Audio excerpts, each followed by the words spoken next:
안녕하십니까, 장혜석입니다. 이번 시간은 그 용산에서 소액 투자로 가능한 이제 거의 마지막 지역이 될 것 같아요. 용산이 이제 국제업무지구를 중심으로 해서 앞으로 굉장히 이제 미래 가치가 좋은 곳이잖아요. 근데 뭐 워낙 많이 올라가지고 투자할 데가 없다고, 뭐 10억 정도 가져가도 뭐 힘들다 이런 얘기를 하는 분들이 많은데, 그 용산의 그 용문동에 보면은 용문시장이라고 아주 유명하죠, 재래시장. 거기 일대를 그 역세권 활성화 사업을 지금 추진하고 있는데, 여기가 아마 이제 제가 볼 때는 소액으로 투자할 수 있는 그런 아주 좋은 곳인 것 같아서 제가 지금 소개해 드리려고 합니다. 용문동은 이제 아까도 말했지만 국제무지구라든지 또 용산전자상가, 서울역 북부 역세권 등 이제 주변이 이제 개발이 지금 굉장히 무르익고 있죠. 그래서 굉장히 이제 직주 근접의 배후 주거지로 굉장히 좋고요.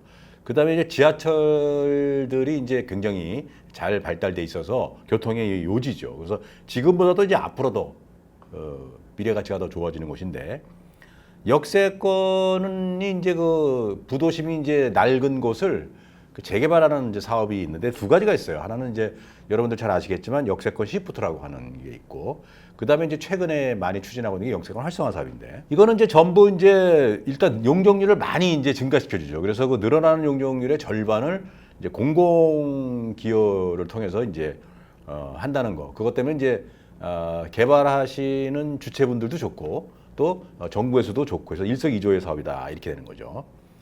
역세권 시프트 사업은 이제 2023년 6월 30일 날 운영 기준이 이제 변경이 됐죠.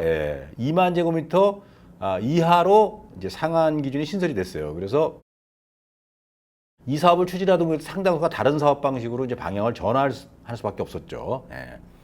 역세권 시프트가 공공기여 형태가 주거 공급, 즉 공공임대주택을 공급하는 거기에 주안점을 둔다면, 역세권 활성화 사업은 임대주택 외에 이제 관광 숙박시설, 이런 오피스텔 등 지역에 필요한 생활 서비스 시설을 이제 공급하고요.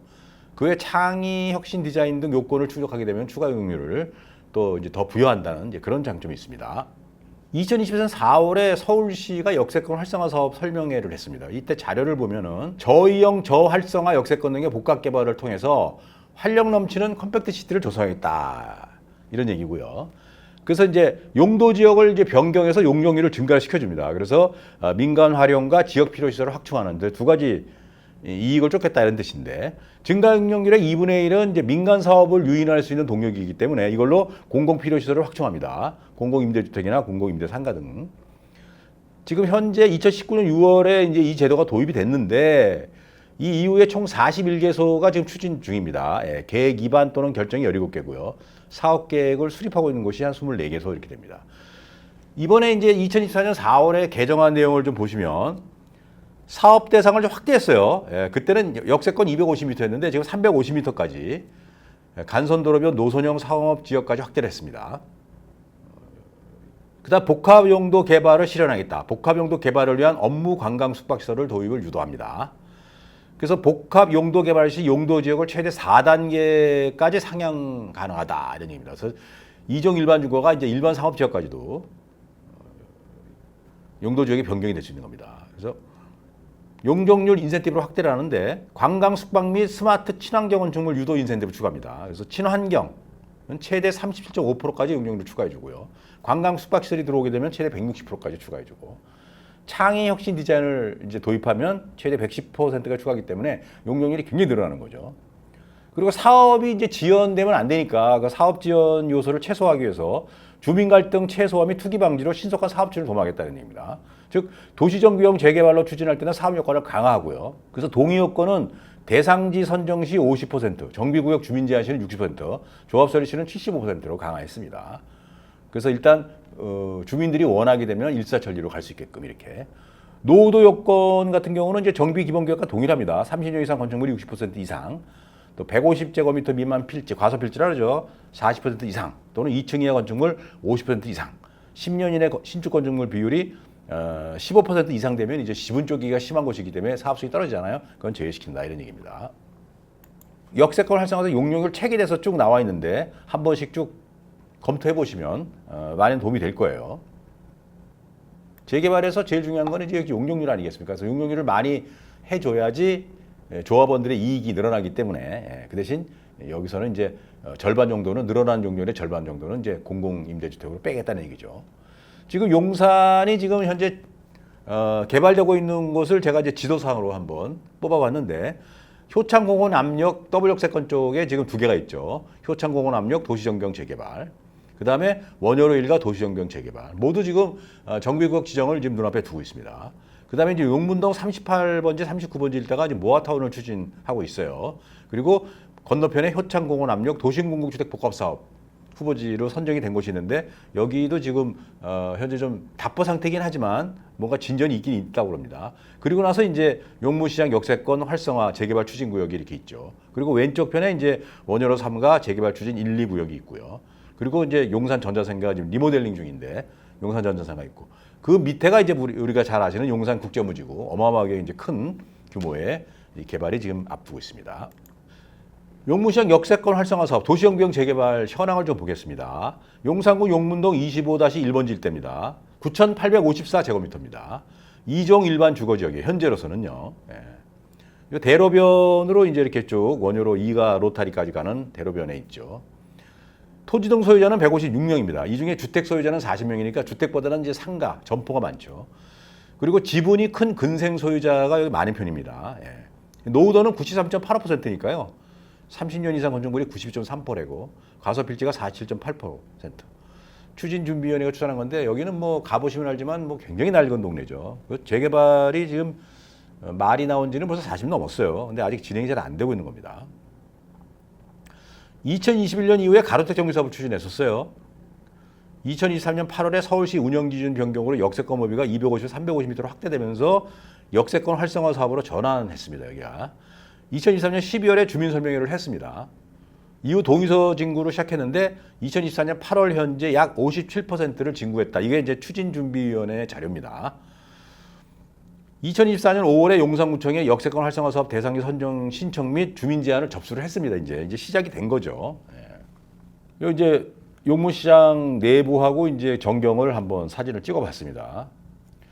추진준비위원회에 이제 가게 되면은 그 자세하게 설명을 들으실 수 있는데 2종 일반 주거지역인데 이제 근린상업지역으로 용도 상향을 해서 용적률이 200%를 600%까지 증가하겠다.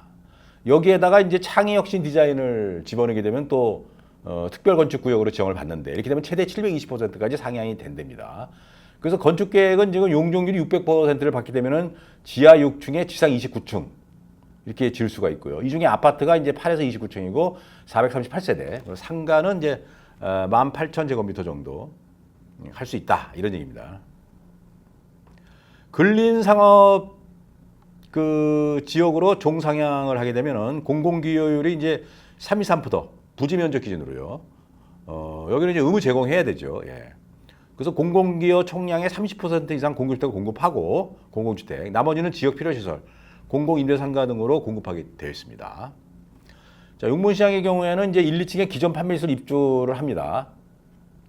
여기서 장사 원래 하시던 분들은. 네덜란드 로테르담의 마켓홀이 유명하죠. 그것도 재개발한 건데 이걸 모티브 삼아서 미래지향적인 용문 전통시장을 조성할 계획입니다. 그 바로 위에가 지금 용문 전통 재래시장이죠. 그래서 대로변에 있는 쪽에 있는 그 재래시장 쪽을 이제 개발을 하는 거고 안쪽은 그냥 살리겠다는 얘기인데 용산 전자상가를 재건축한 용산 메타밸리, 용산 국제무지구를 연결하는 테마상가로 조성해서 분양 수익을 극대화하겠다 이겁니다. 그래서 오세훈 서울시장이 2022년 10월에 네덜란드 마켓홀을 방문을 해서 거기서 영감을 많이 얻었답니다. 지금 예상 비례율은 최소 130%에서 180%까지 나온다니까 상당히 수익률이 높죠. 그리고 3층, 4층은 업무시설 및 오피스텔로 이렇게 하기 때문에 상가 지분이 좀 작은 근생 소유자들 같은 경우에는 이제 상가를 못 받게 되면은 오피스텔이 나오죠. 주택 소유자들은 이제 아파트를 받는 거고요. 2025년에 이제 구역정을 하고 바로 조합 설립을 추진하겠다 이런 얘기입니다. 그리고 2026년에 건축 심의 완료 및 사업 시행인가, 2029년에 입주하겠다 이런 이제 계획인데 이건 이제 제대로 잘 진행이 됐을 때 얘기고. 예. 용산 국제 업무지구 개발이 본격화되는 시기와 맞물려서 투자자들의 관심이 높을 것으로 기대합니다. 여기는 이제 지분이 큰 지들이 많기 때문에 이분들이 이제 토지 면적의 이제 50% 이상이 또 동의가 있어야 되잖아요. 지주들이 이제 66% 3분의 2가 돼야 되지만 그래서 지분 큰 지주들 동의받는 게 관건입니다. 예, 그래서 성사되면 이제 말 그대로 수익이 높아서 대박이라고 그러는데 왜냐하면 지주수가 작기 때문에 그렇죠. 여기 지금 그 지분이 작은 근생들이 있습니다. 근생을 이제 좀 쪼개가지고 근생 비싸니까요. 워낙 땅값이 비싸지 않습니까 여기가. 그래서 지분을 쪼개가지고 이제 근생 지분을 이제 이렇게 나눠주고 있습니다. 리모델링을 해가지고 그렇게 돼가지고 임대료는 이제 그 통으로 모아서 임대료는 받고 그 대신 이제 이거 대지 지분을 이제 갖는 건데 근데 대지 지분이 좀 작죠. 그래서 이거를 받게 되면 어떻게 되냐? 상가 받기에는 좀 지분이 작으니까요. 그렇다고 아파트는 안 나오잖아요. 그럼 이런 분들은 어떻게 되냐? 이분들은 오피스텔을 얻을 수가 있다는 겁니다. 그래서 오피스텔을 얻게 되면은 여기가 국제모직에 가깝고 용산 아닙니까? 그러니까 임대를 놨을 때 임대료도 좋고요. 또 실제로 거주도 할 수 있고 그래서 상당히 그 괜찮아서 관심을 많이 갖고 있는 분들이 있어요. 근데 이게 투자 금액이 높지가 않아요. 얼마 안 되기 때문에 대출도 좀 받을 수 있고요. 근생이기 때문에. 그리고 월세를 놓으면 이제 월세에서 들어오는 걸로 이자 충당도 할 수 있고 그래서 상당히 관심들이 지금 많이 있습니다. 근데 물건이 별로 없어요. 왜냐하면 여기가 땅값이 워낙 비싸기 때문에 그리고 또 리모델링을 할 수 있는 그런 건물들이 몇 개 없어요. 그래서 상당히 물건이 귀합니다. 그래서 관심들이 많이 갖고 있는데 혹시 이런 데 관심 있으신 분들은 저한테 한번 연락을 해주시면 제가 좋은 물건을 한번 보내드릴 수도 있으니까 한번 관심을 가지시고요. 그리고 여기가 지금 용산의 그 용문시장이 상당히 지금 명소죠. 그래서 꼭 물건을 사러 오지 않아도 여기 이 동네가 이제 먹거리도 많고 또 주변이 재밌어요. 그래서 굉장히 그 관광 명소거든요. 근데 더욱더 좋은 관광 명소가 되지 않겠냐 지금 이런 얘기입니다. 네이버에 보면은 이제 아까도 말씀드렸지만 그 근린상가를 좀 쪼갠 거, 작은 지분 갖고 있는 것들이 지금 몇 개가 아직 남아 있는 모양이에요. 그래서 3억 9천짜리가 있고 4억 1천짜리가 있는데 이게 이제 뭐 지금도 있는지 없는지는 모르겠습니다. 그 외에 이제 일반적으로 우리가 흔히 말하는 지분이 큰 빌딩 같은 경우는 뭐 여기 68억짜리가 나와지 않습니까? 평당 보통 8천에서 1억 정도 하니까요. 그런 거 사가지고 뭐 입주권을 받을 수는 없잖아요. 그러니까 지분이 작은 근생에 관심을 갖고 있는 사람들이 많다. 그런 얘기입니다. 그리고 이제 바로 여기 건너편에 이제 원효로 2가 도심공공주택 복합 사업이 있죠. 후보지로 선정이 돼 있는데 이게 지금 어떻게 돼 있는지 궁금한들이 많아서 최근 현황을 한번 좀 조사를 해봤어요. 2022년 1월에 이제 후보지로 선정이 됐는데 주민등록의 찬반이 지금 대립 중이죠. 예. 그래서 2024년 상반기에 공공재개발이 지금 무산이 됐습니다. 그래서 신속통합기획 추진을 하겠다고 사무실이 지금 개설이 됐는데 후보지 선정 이후 매수자는 현금 청산 대상이죠, 이게. 그런데도 거래가 좀 이루어졌었어요. 왜 그러냐니까 도심공공주택 복합사업 일몰을 연장하는 공공주택 특별법 개정안이 2024년 8월 28일 날 국회 본회의를 통과를 했다고 합니다. 그래서 3년 한시법이든 이 사업의 유효기간을 2026년 12월 30일까지 연장하겠다. 이게 지금 아마 이제 법이 통과가 될 건데 이렇게 되면은 후보지 지정 이후에도 매수자에게 현물 보상을 제공하는 내용의 공공주택특별법 개정안이 국회에 상정됐어요. 그러니까 2022년 6월 29일 이후에 물건을 사게 되면 무조건 현금 청산됐는데 이 이후에도 물건을 산 사람한테는 매수자에게 현물 보상, 즉 입주권을 주겠다. 그런 내용이 지금 이제 앞으로 개정을 한다는 거죠. 왜냐하면 일몰을 연장했기 때문에. 그래서 여기에 대해서 지금 기대하는 분들이 많아서 지금도 간혹 신축 다세대 주택들이 팔리고 있다는 얘기입니다. 그런데 이거하고 또 상관없이 신속통합기획도 추진하는 사람들이 있어요. 왜? 이 공공주택, 도시공공주택 복합사업이 이제 주민들이 반대가 심해서 잘 안 돼서 무산이 되면 결국은 신속통합기획으로 또 다시 가겠다 이런 얘기입니다. 그래서 신속통합기획으로 가게 되면 그 후보지 지정 이후에 물건을 산 분들도 입주권에 아무 장이 없거든요. 예, 그래서 지금 여기는 상당히 그 뜨거운 지금 이슈가 돼 있는데 어쨌든 굉장히 많은 사람들이 관심을 갖고 있는 곳이다 이런 얘기입니다. 그래서 네이버 매물이 지금 여기 보면 매가가 6억 5천짜리가 있고 이렇게 있는데 또 구역 내 선분양 중인 빌라 대지집은 4, 5평짜리 매매가 5, 6억짜리 초반 되는 물건들도 있습니다. 그래서 혹시 관심 있으신 분들은 연락 한번 주시면 제가 자세하게 한번 설명을 해서 리스크가 없이 투자할 수 있도록 유도를 해드리겠습니다. 네, 여러분들 오늘 감사합니다.